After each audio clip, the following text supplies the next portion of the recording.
Hello everyone, I'm going to show you how to do the perfect fried egg.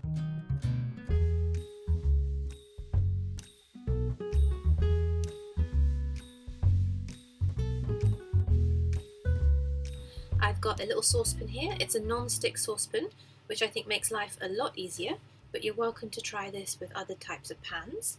I've got that on a medium-high heat right now, and I'm going to spray it with just a little bit of cooking oil. I would say about half a teaspoon's worth if you're measuring oil in a non-spray format, just a tiny drizzle.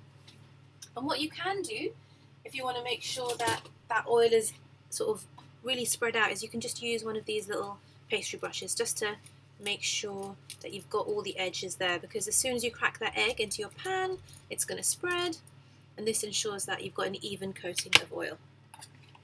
Now, cracking an egg, some people prefer to do it on the tabletop, some people prefer to do it on the edge of a cup. I'm going to grab my teacup here and do it on the edge of that. So one serious bash, you'll see it's cracked just there. Put your thumbs in there, and this is quite a large egg, so I'm just going to have one egg.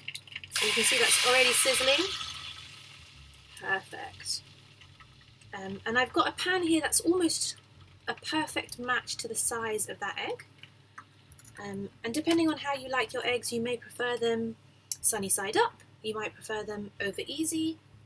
I actually prefer a sunny side up. No, wait, I prefer an over easy. So sunny side up is if you leave it like this, and it will take maybe 3 to 4 minutes to set. You can turn the heat down if you think it's too high. I've currently got it on a 6 on a scale of 0 to 9. So I'm going to let that sit for a minute, but then I am going to flip it because I prefer an egg that is over easy. So that's kind of cooked on both sides. But here we go, we've got our fried egg kind of doing its thing. We've got a really big yolk here. I think that's a good sign when you've got quite an orangey, yellowy yolk. I've got a spatula. Sometimes with a non-stick pan you want to be careful with the kind of spatula you use, but this is a pretty good pan and I have a light touch. If you have a silicone spatula or a wooden spatula, that might protect your pan a little bit better. Now I'm just going to see if the edges are lifting up. It looks like they are. If you wanted to make sure that your egg didn't stick on the other side, you could respray it at this point, but I'm confident that my pan will do me well. So I'm just going to lift that up here. Make sure that I've got all the edges, and then I'm going to flip it. Hey, there we go.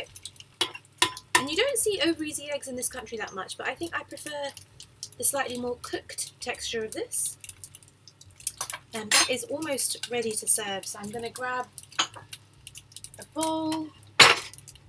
This is perfect on toast, or you could, for example, have it as a side dish if you're having a breakfast of porridge, something a little bit healthier.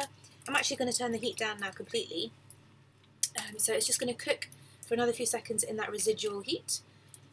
You can see sort of the yolk, you can see it faintly through here. Currently this yolk is still quite soft, but you could cook this a little bit more if you prefer a yolk that is less runny, or really kind of any way you like it.